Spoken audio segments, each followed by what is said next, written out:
Pada 1 Maret, serangan drone Iran di pelabuhan Shuaibah, Kuwait, menewaskan 6 anggota cadangan Angkatan Darat Amerika Serikat, AS, dan melukai lebih dari 20 lainnya. Insiden tersebut menandai korban jiwa tempur AS pertama dalam konflik tersebut.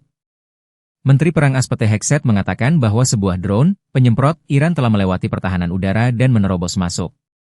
Dia mengatakan bahwa pusat operasi taktis yang dihantam drone tersebut dibentengi. Namun, dalam pernyataan publik pertama mereka, tentara dari Komando Dukungan ke-103 Angkatan Darat AS mengatakan bahwa insiden mengerikan itu merupakan serangan langsung terhadap fasilitas yang perlindungannya lemah, bertentangan dengan komentar Hexet. Menggambarkan bahwa satu drone berhasil menerobos adalah kebohongan, kata seorang tentara AS yang terluka kepada CBS News, Sabtu, 11 April 2026. Saya ingin orang-orang tahu bahwa unit tersebut tidak siap untuk memberikan pertahanan apapun untuk dirinya sendiri. Itu bukan posisi yang dibentengi, ujarnya. Seorang tentara mengatakan bahwa unit tersebut dipindahkan lebih dekat ke zona ancaman yang diketahui.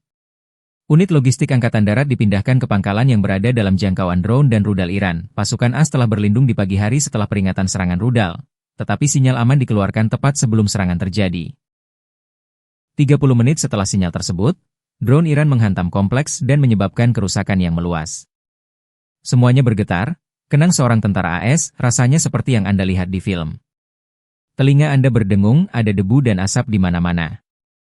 Akibatnya, kata para tentara, termasuk luka di kepala, pendarahan hebat dan serpihan di mana-mana.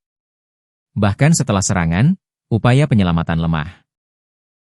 Pasukan yang terluka memberikan pertolongan pertama sendiri dan menggunakan kendaraan sipil untuk mengangkut yang terluka ke rumah sakit. Asisten Menteri Pertahanan Sean Parnell mengatakan dalam sebuah unggahan di X. Segala upaya telah dilakukan untuk melindungi pasukan kita.